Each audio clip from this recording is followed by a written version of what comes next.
would like to start by acknowledging the Wurundjeri people of the Kulin Nation as the traditional owners of this wonderful land that we all share, and pay my respects to elders past, present and emerging. And I particularly want to acknowledge the incredible strength and resilience of First Nations peoples in the face of enormous harm that has been inflicted upon a beautiful peoples. And we see the outcome of that in many ways in our society, and in particular very relevant to this topic of youth homelessness. So I want to particularly acknowledge Jess and James from VACA today, but also welcome any Aboriginal and non-Aboriginal people here today. Before I tell you a little bit more about myself, it'd be great to get a bit of a sense of who's in the room. And I know that there's people that have come from all different sectors of the homelessness sector. So if you wouldn't mind just popping your hands up just to give me and each other a bit of a sense. There's probably areas that I will miss, but perhaps people that work in youth refuges. Yeah, so quite a few hands there. Schools supporting youth. Yes, thank you. Quite a few from schools as well. Lovely. Connected with the reconciliation program of Melbourne City Mission. So Reconnect, Better Futures, there might be others. Yes, fantastic. And I'm aware that there's a number of people that have come from different parts of Victoria as well. So who's come the furthest? Could anyone want to yell out where you've come from? I understand Geelong. There's people from Geelong. Yep, up the Bendigo. That's amazing. Yeah, fantastic. Melton. Yes. Yes. So it's a wonderful thing, and I've started going back to training people face to face, and I guess the feedback that I get is a real sense and need for workers to come back together in person. And I know that it's an ongoing challenge for us to manage our hybrid environments, and lots of good things have come out of having to get our heads around technology really quickly. But wonderful that you have this opportunity for networking today. Oh, I think I'm meant to be over here. Right, I'll just come back. Alrighty, so before I started my time at Bouverie, where I work with families that have children or adolescents or adults with mental health issues. I've worked for many years with the acquired brain injury team, which unfortunately was defunded about 5 years ago, and still a real source of great loss, I think, to me personally, to our agency, and to the many families that we've supported over the years. You know, as Sean mentioned, I'm part of the service development team that supports workers in different sectors of health and community services to work with families in a way that brings together their capacity to heal, their capacity to work through their problems in a helpful way. So it's you know, wonderful opportunities that I get to meet different workers across the state. I've not done a lot specifically in the homeless sector, so it's, you know, I was really lucky to be the one that was selected at Bouverie to come and join you today, and I really want to acknowledge your commitment to this area. It's a really tough area to work in. There are many you know, many inspiring stories, but many sad stories as well. And I think the hardest thing is not having the capacity as a sector to respond to a need when you see it. And I imagine, you know, there's many limitations in terms of resources, etc.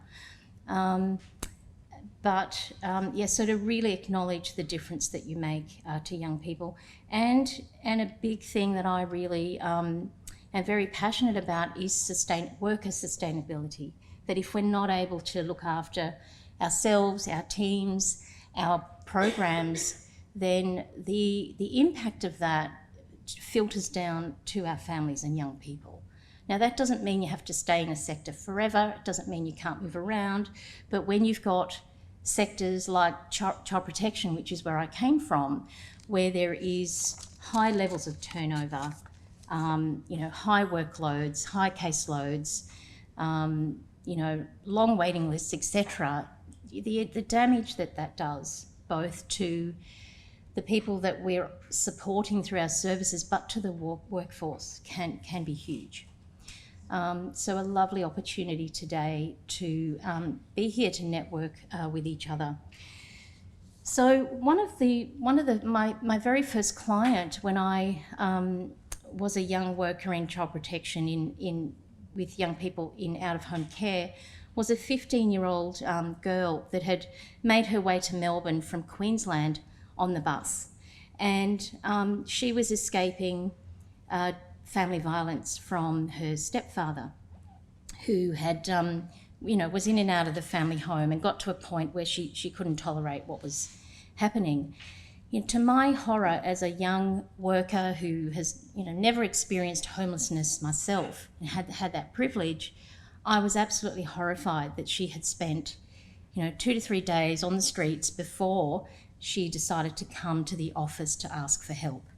And the thing that I noticed was that there was a real, I'm not sure what word to use, like a tolerance in the seasoned workers. And I was, this sort of naive young worker thinking, but she's 15, she's got nowhere to sleep. Like, what do we do? We can't have that happen.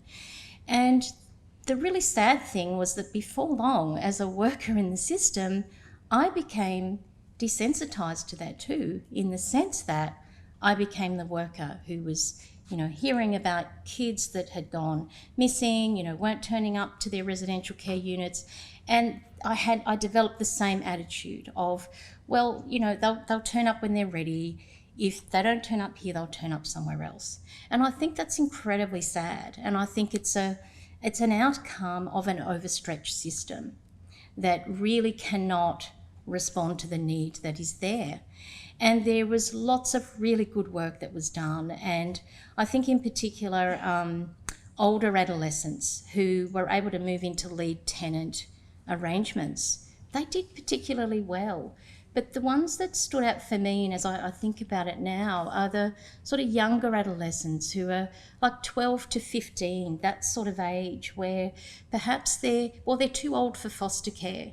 By that stage, they've got what we refer these days to pain-based behaviours, challenging behaviours that come from their experiences of instability and often abuse.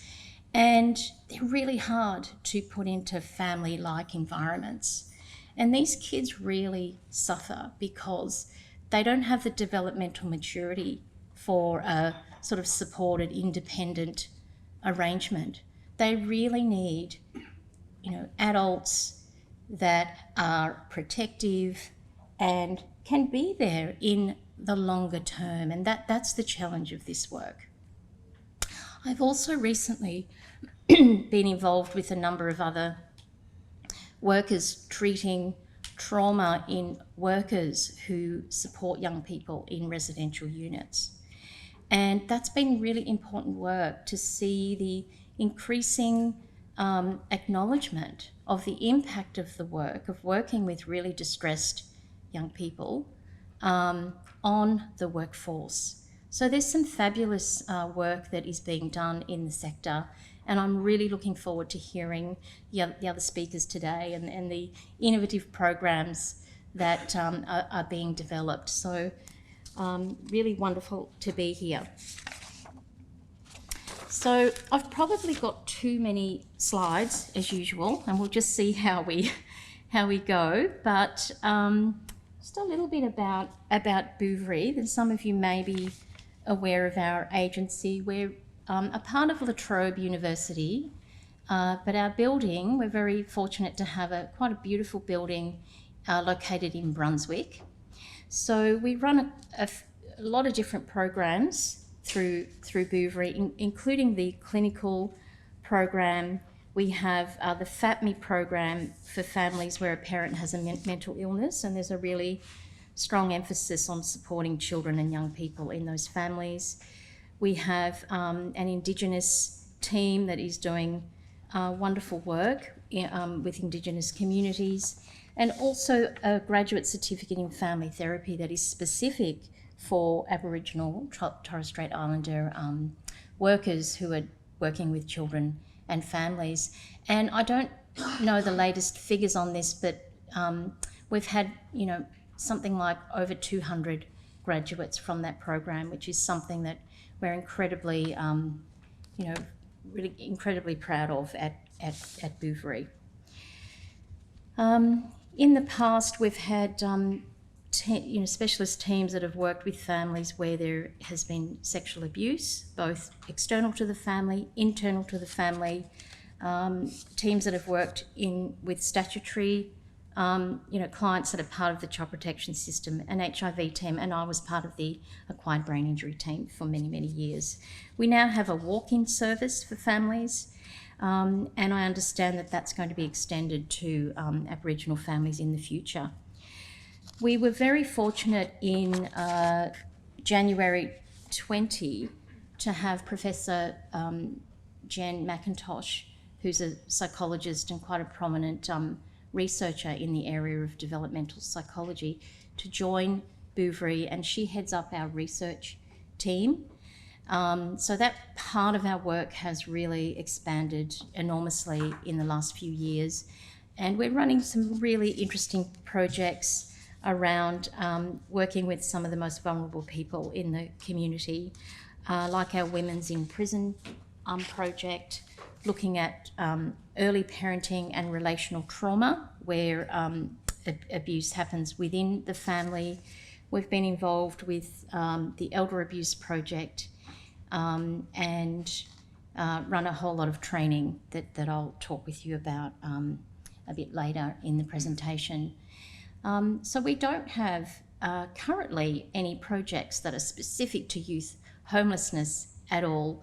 But, if I can say, as, coming back to this and thinking about where I started my work, it sort of has sparked a passion.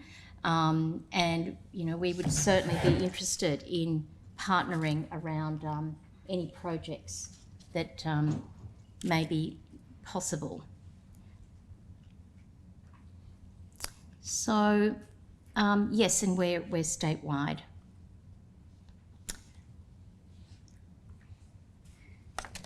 Okay, so I think that, you probably don't need to be told. You're well aware of the scale of the problem of youth homelessness. And for me, going back into the stats and really getting my own head around it, it's incredibly confronting, really, to look at the figures. So, according to the census in 2016, 6,373 young people counted as homeless. In Victoria alone, 25% of the population. And when I think about that, I also think about, I was trying to get a handle on how many young people that is. And, if imagine we've got about, I don't know how many people are here today, but let's say it's about 100 or 120 people. 6,300 young people is 45 times the amount of people that are in this room today, and that's a huge amount of young people. And when you think about the people that are connected to those young people, so it might be caregivers, siblings, friends that they might have had, extended family, grandparents, like everyone comes from somewhere. Everyone has a family network that they come from. Now, whether that network is supportive or not, or is able to be supportive or not, is a different matter. But from a family therapy perspective, we look at the ripple effect that it has on everyone that's connected to that young person. That's a lot of people that are affected. And I particularly think about, the adults, but also siblings, as well as the young person.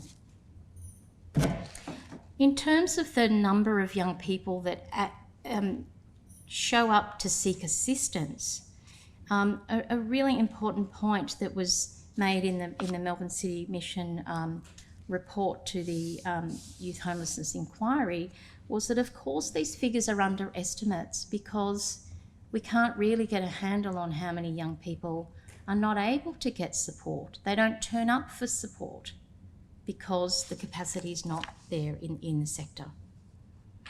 And, I won't go into great detail here, but just to highlight the high-risk cohorts that are well documented in the literature, and any young person that has identifies with a number of these ways of being in the world is at added risk. And I've added there young people that have invisible disabilities.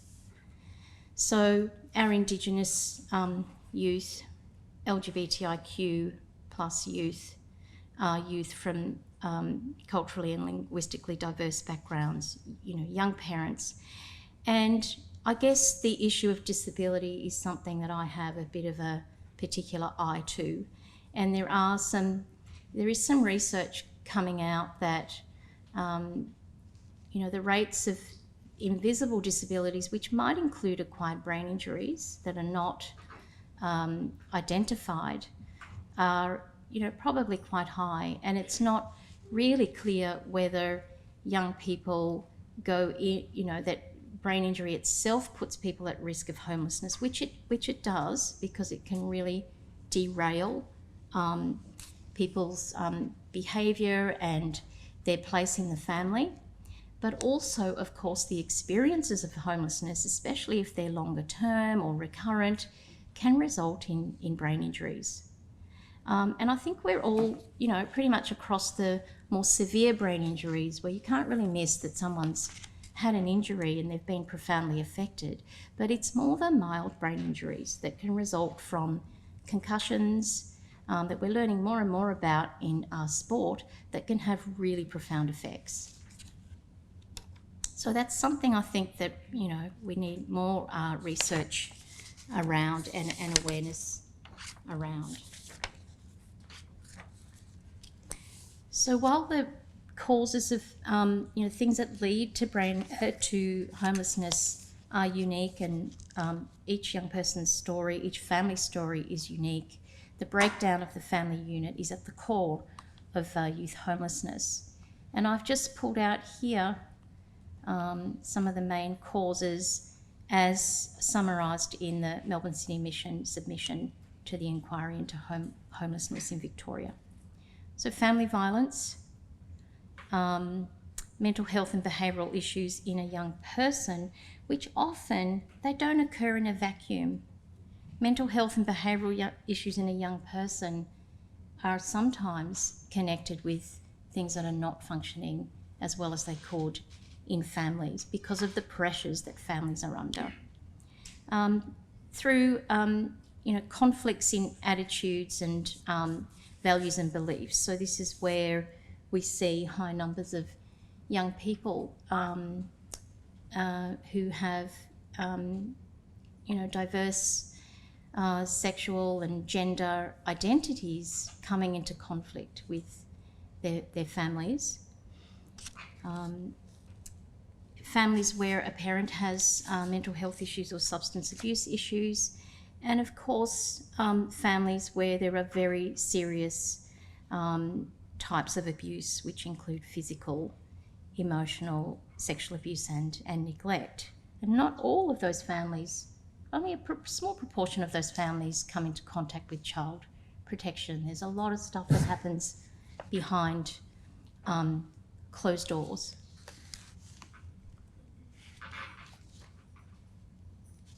So this quote from a document from Mission Australia, I think really sums it up, that homelessness is destabilising, it's a traumatic experience and has serious detrimental effects on the social emotional development of young people and the ripple effect on their well-being, life and future. And as I was saying earlier, the ripple effect on siblings, the family unit, that without support and repair remains fractured, and that has really long-term effects. And a recognition of the challenges of economic stress is absolutely huge, and economic pressures on families. So, in looking at some of the literature, I came across this report in 2020 by the Australian Housing and Urban Research Institute that really I saw as a call for taking a collective responsibility, that youth homelessness is not just the responsibility of the specialist housing, homelessness and housing sector. It's a collective responsibility. And they've proposed this idea that we need to be looking at the community as a system and be moving away from sort of siloed programs as such, which I think is, interesting. So I've just pulled out a couple of points from there. And so it's about systems thinking, and that if we frame it more at a community level and look at our institutions, services, programs and supports as an ecosystem that surrounds the individual and the family, then we are invited to look at how this ecosystem can work together. And mainstream services, schools, educational programs can all, be part of the change that needs to happen in this area, and one that really is focused on pre-crisis early intervention, so that picking up on the adverse issues that are there that may place the individual or the family at risk of experiencing homelessness. And, this paper argues that to move towards more local programs that are tailored to the needs of particular communities. Okay.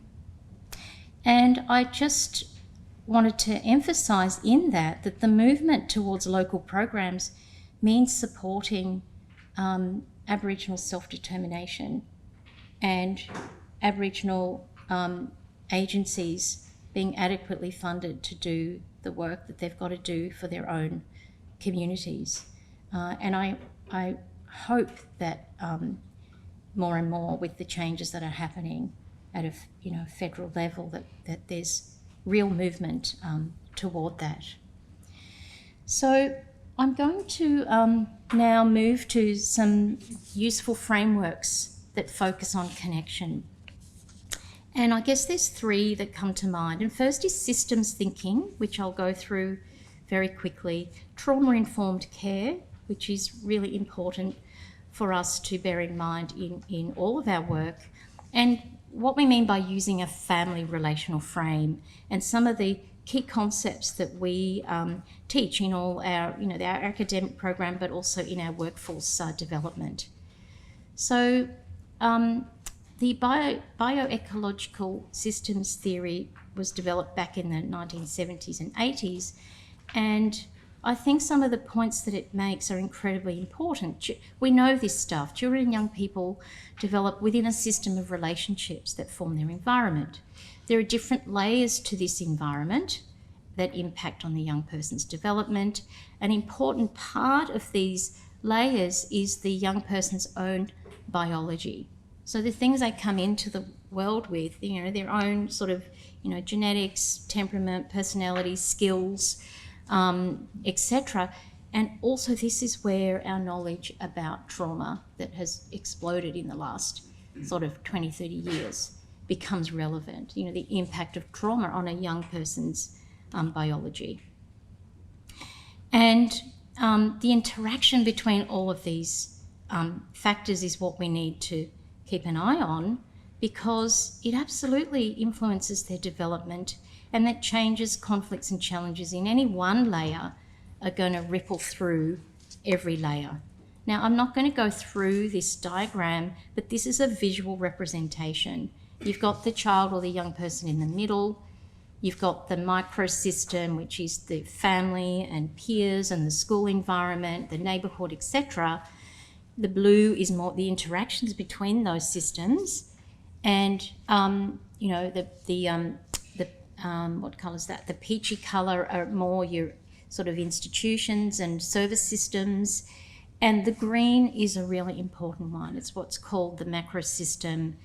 That's the economic and political system, dominant beliefs and ideologies that shape our services, that fund our services, and have a direct impact on service delivery and ultimately on families and young people. So, in systems thinking, we sort of say where we decide to draw the circle is actually a really, it's a political act, really.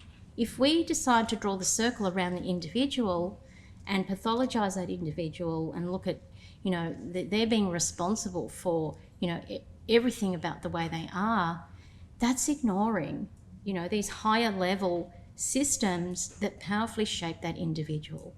And so in our systems way of thinking, we talk about a lens and how we need to both zero in on the people that we're working in, so we're really present to the individual or the family, etc.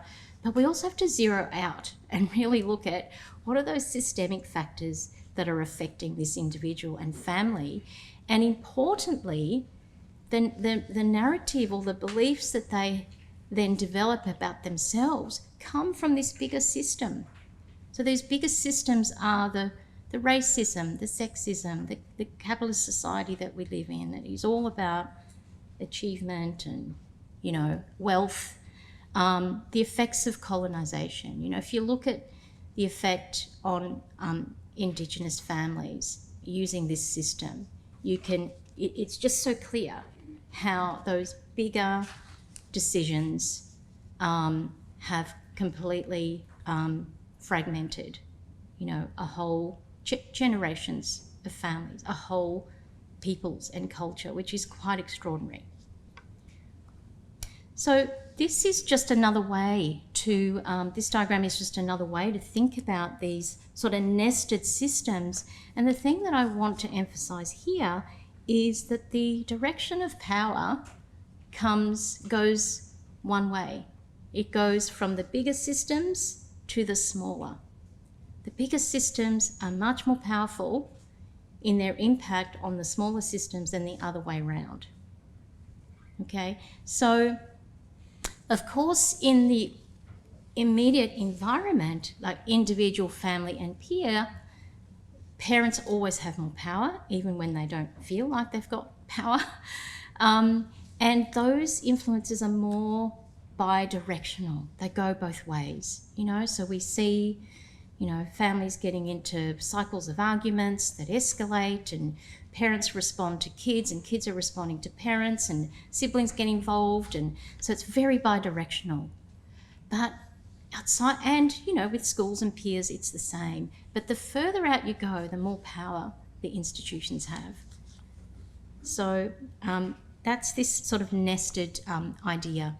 Now the 6 C's is something that we teach at Bouverie in a lot of our courses, and it's a way to bring together the main ideas from systems theory and different family therapy frameworks that enable us to work from a compassionate and open stance with families that we work with and with young people that we work with. So I'm just going to very briefly touch on these. So curiosity is the maintaining of an open and a non-blaming stance. Now that doesn't mean that people are not responsible for their actions. It doesn't mean that we're ignoring abuse or oppression that's happening in a relationship. But it does mean that we want to align with the good intentions, the that most people have. Well, I say all people have, within their struggles, they have a part that is wanting, better, that is wanting the best, that is wanting things to be better within families. So that's curiosity. And it really means we have to look at ourselves and the attitudes that we bring into our work and the things that press our buttons, because of course a lot of stuff's going to press our buttons, okay? And that's just how it is, and it's not a problem. What's important is that we're aware of where we stand on certain issues, and we're able to put that stuff aside and maintain an alignment with everyone that we're working with. Circularity is the appreciation that there's a lot of complexity in families, and there's never necessarily a simple cause and effect. There are multiple factors that are happening at multiple layers, and we really work to interrupt at a micro level cycles that are happening that are causing disruption in families or impairing relationships. Connectedness is the idea that everything is interconnected in our systems. Change in one part of the system leads to changes in another. So even with families where perhaps maybe we're working just with the parents because the young person doesn't want to come in, changing what parents do, how they respond, how they connect with the young person is going to have a huge ripple effect. You don't have to have everyone necessarily who's a part of a family unit to be present.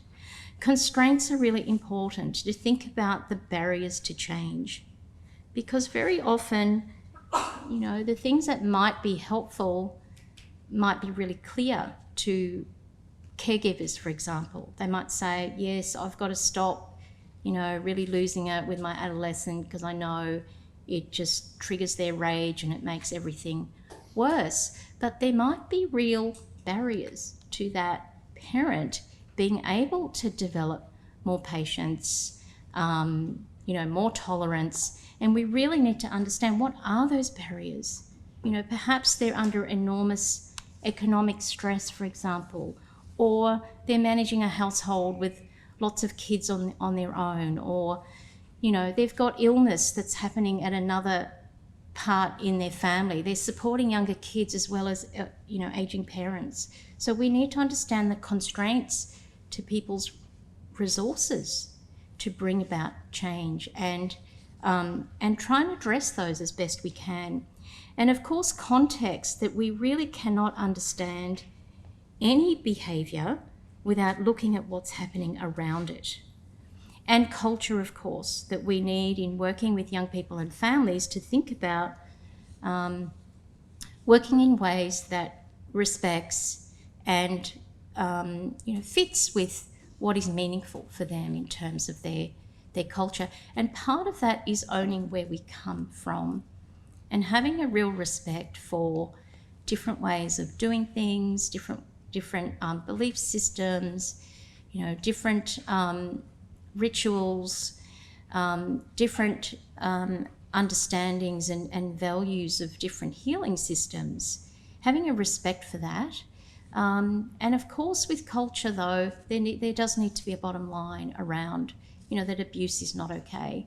And, I don't think I've come across a family that thinks abuse is okay. I think 98% of people know that abuse is not okay. We all, So family-sensitive practice is something that we teach, and it's about a philosophy where the individuals and families are worked with from a position of respect and sensitivity to their needs. And one thing that we've found in our work in different sectors is, our funding models, not all, but most of our funding models are attached to an individual. So an individual, child, adolescent, or family. And unless you're working in a service where families are specifically funded you're funded to see families, the rest of the service system, which predominantly is funded through individuals, they really struggle to accommodate addressing the needs of family members and caregivers.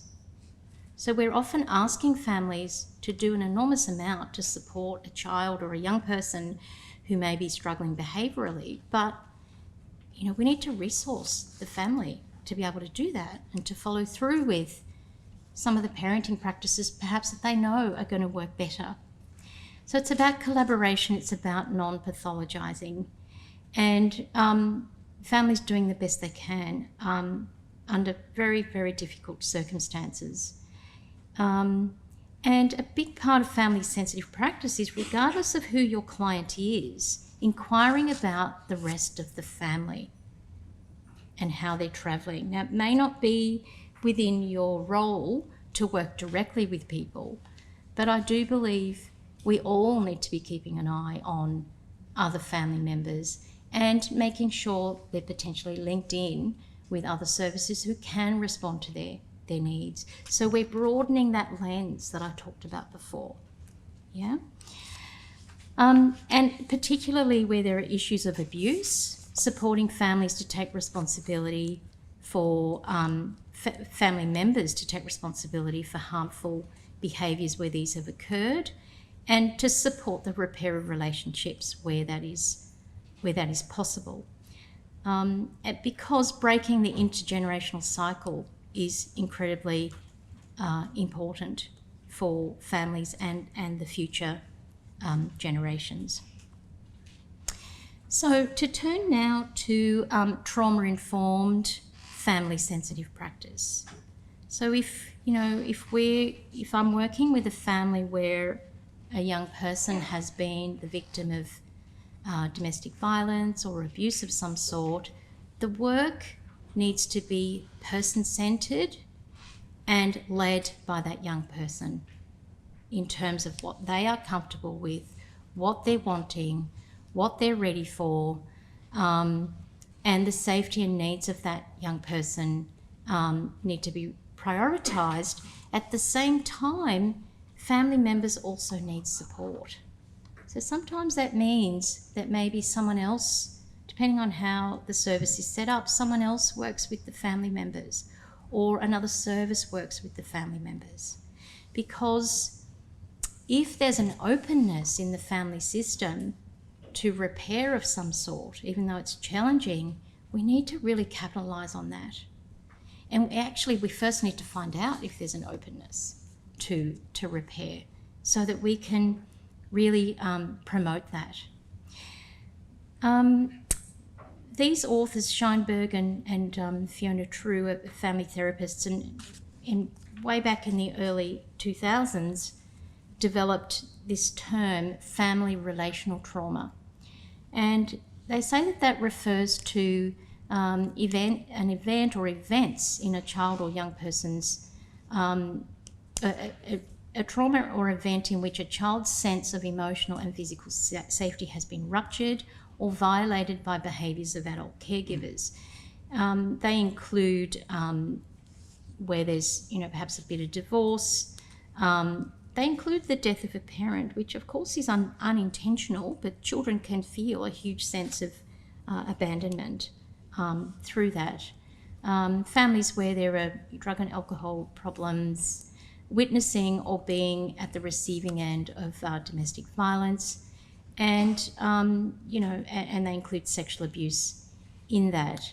And they say in these situations, therapists or workers have to explore the disruptions that have happened in those relationships and ensure that the barriers to reattaching, if that's possible, are met. And there are people and agencies that do that work, and you do some of that work. You do a lot of that work of trying to repair some of these disruptions. It's really important work. So, I think that there are so many things that need to be addressed in youth homelessness, and of course, safe, affordable housing is, an absolutely first essential thing, and services that, that support the young person. I want to add to that repair and nurturing of family relationships or family-like relationships. Support for the caregiving system so that young people's needs can be met. The thing that really stands out for me working with people at different points of the life cycle and adults who have got their own children, etc., that if they've not repaired what's happened in their family of origin, they continue to carry enormous pain, and not everything can be repaired, but I think that it's worth having a go at when people are younger, and especially if there's an openness in the family. And treatment of trauma with the individual, relationship and family impacts. So I think these are 3 areas that where we need to more systematically have these as a response in our systems. Now, the idea that as workers we are facilitators of connection. And whenever I feel incredibly disillusioned by not being able to make a significant change in a young person's life or a family member's life, what I remind myself of is that each positive connection is building a foundation for a sense of self and capability in young people, but also adults. And when we have a positive connection, it goes into people's memory banks.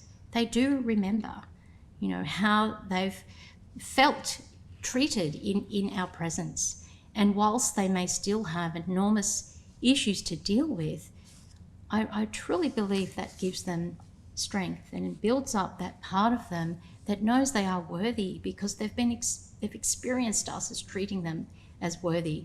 So, the big issues are really hard to deal with, and they can have us feeling helpless as workers. I know I certainly have over the years at different times, but we can always make a difference at this, interpersonal, personal level. And of course, we are connectors in terms of linking people with their communities, with family, significant adults, where that relationship can be long lasting. And I think that's the challenge. That I've already said this, that our work with young people helps them build those healthy internal models and is the foundation for their future healthy adult relationships.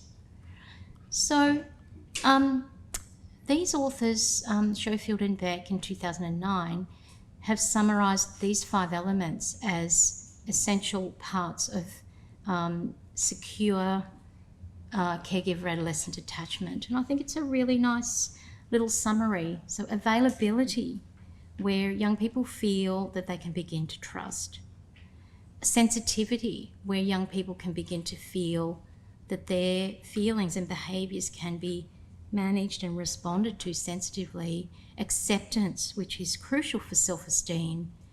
Cooperation, where young people start to feel they can be effective, they can do things in their lives that are meaningful to them. And I've put family in inverted commas because it may not be family, but a sense of membership, being part of a group where they feel they belong. So where there's been relational trauma, so that the harm has come from a family member within the family, we need to be really clear about the source of the harm, who that person is.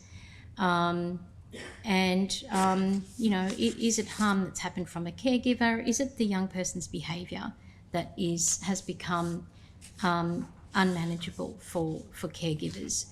We need to think about the type of abuse that's happened and the severity. Is it verbal, physical, sexual, neglect? Of course, they all have different implications around how we might respond and work with young people and families. And the frequency. Are we talking about, a one-off incident, which is not to minimise the impact of that in any way, but that's very different from where there's repeated and enduring abuse that might be happening. So just some things to consider. And a quote from Dr. Jenny Dwyer and Robin Miller, who both worked at Bouverie in the sexual abuse team many, many years ago. And Robin Miller's now the CEO of McKillop, and she has been for many, many years and doing amazing work with young people. And Jenny Dwyer now, has continued to do wonderful work in the child and welfare field, and she heads up a training academy in EMDR, which is a specific trauma processing therapy. But I really love this quote that in their best interest case practice paper from some years ago, it's important to remember that family relationships remain an enormous source of pain, and desires for connections are deeply held. Physical separation, even over many years, rarely equates to emotional separation. And so, just to continue with their quote, the absence of family members or parents does not mean that they are not important, and it's common that allegiances vary over time. Even if a young person has run away, they say, or been removed from home, this does not necessarily equate to disconnectedness from family. And they make the point that as practitioners, if we take the time to work with family members important to the young person, that often positive change can occur. So let me just check the time. It's about 10 minutes to go or so. I'm going to move into some of the thoughts around trauma-informed care and protective factors. And what I like about this particular picture, which I just sourced off the internet, ignoring the little cute children, but every young person were really cute children. They've lived, a childhood and been very beautiful little children and are still beautiful young people. But what I like about this is on the outside you've got all the potential stresses that can be there. So different types of abuse, mental illness, substance abuse, etc. The umbrella represents protective factors. And at the very top of the umbrella is a caring adult. And we know that that's the most essential thing for young people, whether it's a family member or someone in the community, at least one caring adult that is going to be there through thick and thin in the long term, that has an enduring relationship with the young person, brings so many protective factors, especially the feeling connected and feeling of belonging. Okay. You may be very aware with the ACEs study, which is a huge study in America that is gathering data from thousands and thousands of people, really looking at the impact of different adverse childhood experiences, which are those things that were listed there, like separation, abuse, mental health issues, substance abuse issues in the home, etc. Now, what's come out of this research is the impact on health for children and young people that have experienced multiple adverse childhood experiences. And the thing that I wanted to really emphasize was this new literature that is building around the impact of positive factors. So even when you've got the risk factors, if there are enough positive protective factors in a child or young person's life, it really helps to build their resilience and a foundation for thriving and dealing with setbacks and adversity. So some of those protective factors are positive relationships, resources, being linked to supports, etc.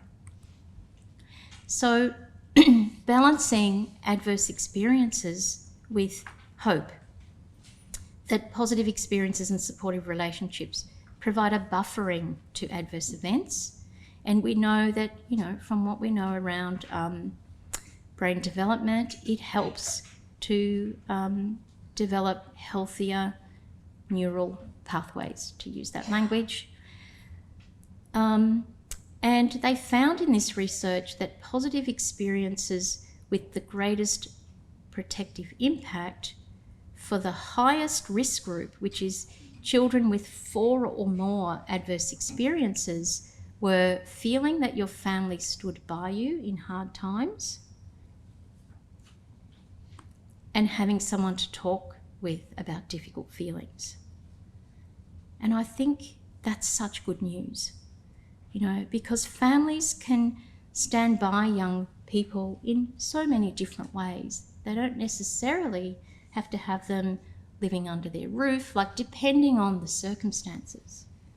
But they can stand by young people in different ways, and families can be really supported to figure out what that might look like.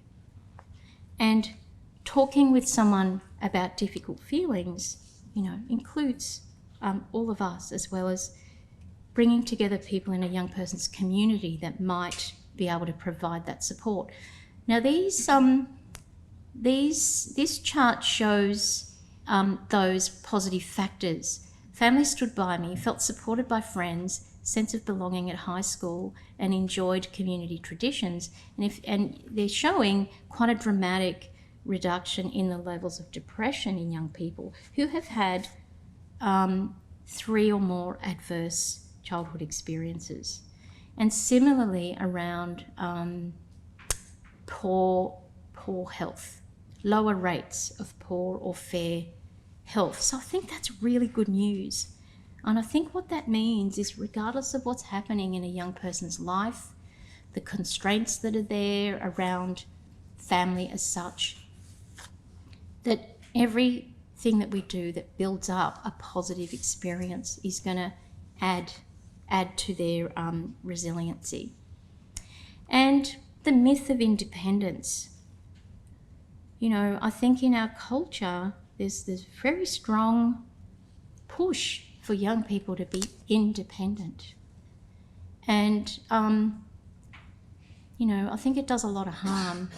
I come from an Italian family, and yes, we value independence, but not above interconnectedness with your family and community.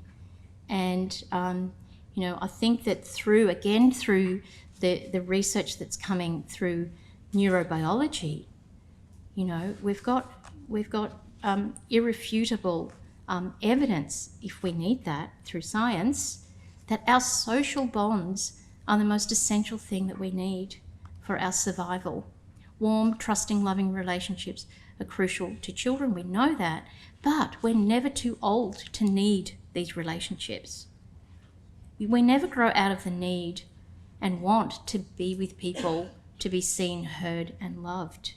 And I see that in my adult clients where if I do individual counselling with adult clients who've got their own families, but if they don't feel they belong somewhere, the suffering is enormous.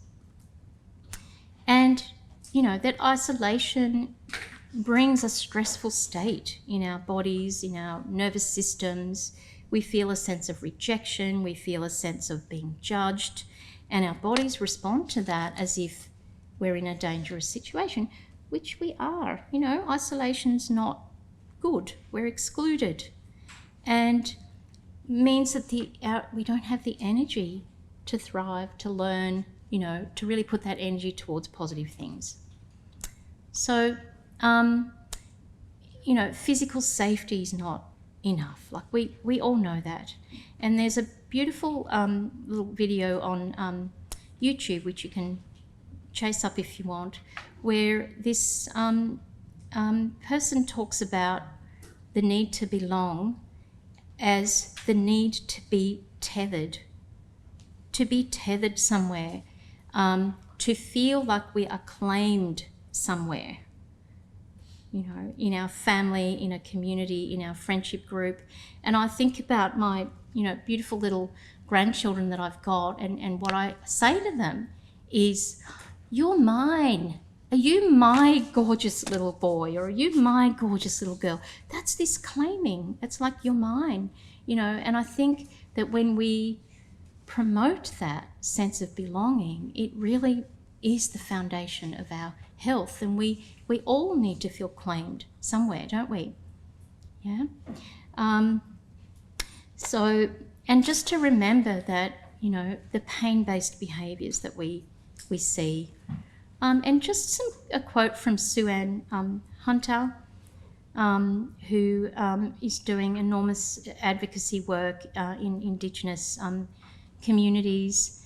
And just a quote around that: without continual, meaningful relationships with family and community, there's nothing to anchor our kids to their culture. That's this tethering, and to their life meaning.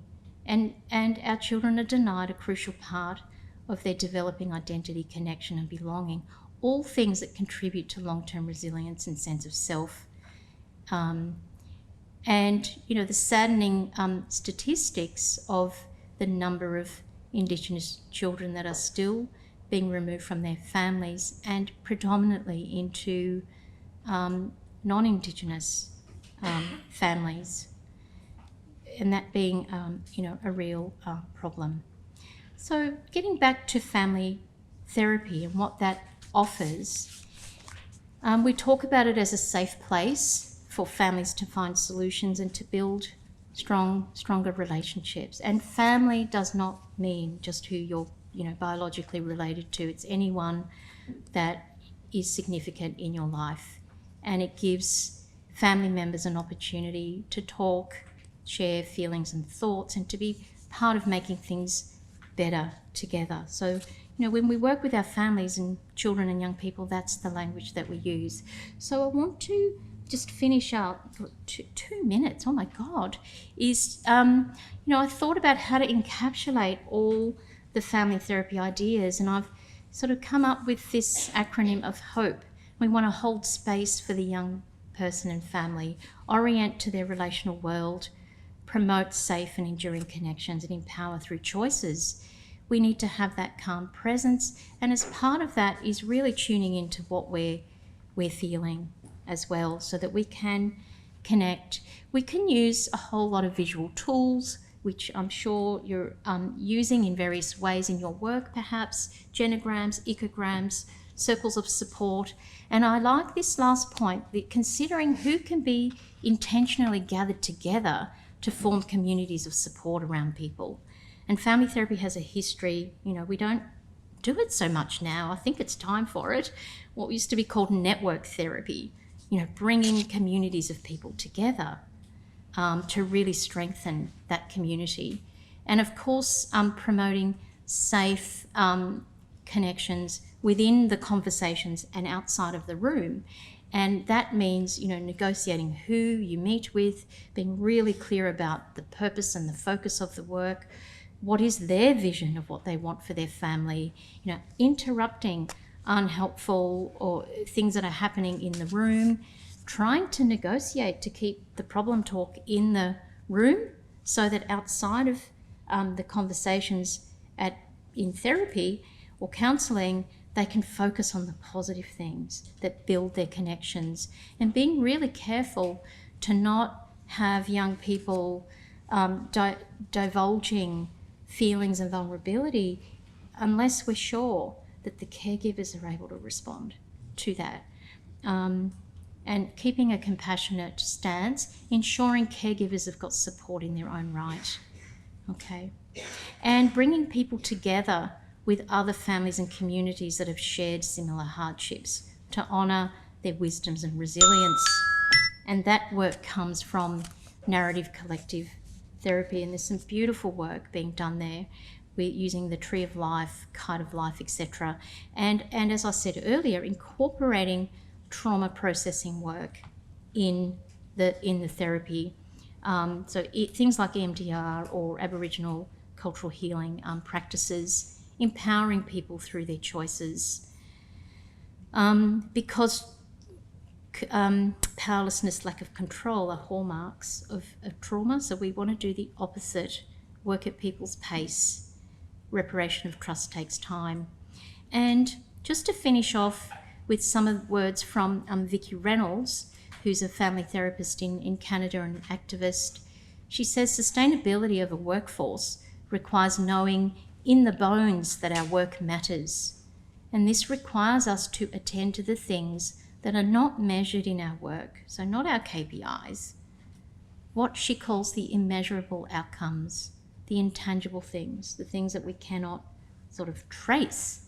And, you know, I think that is so important that we are able to really acknowledge those very intimate moments that we might have with clients or with each other in offering support to each other in our teams that make all the difference. And while they might not show up in the KPIs, it's actually what supports and sustains a workforce. So her work is just fabulous. And I just want to finish by inviting you to have a look at the Bouverie website. We run a whole lot of different training, our academic courses, lots of PD work, which includes, have a look at the calendar. There's heaps there, and we also respond to tailored requests for training as well. So thank you very much for your time.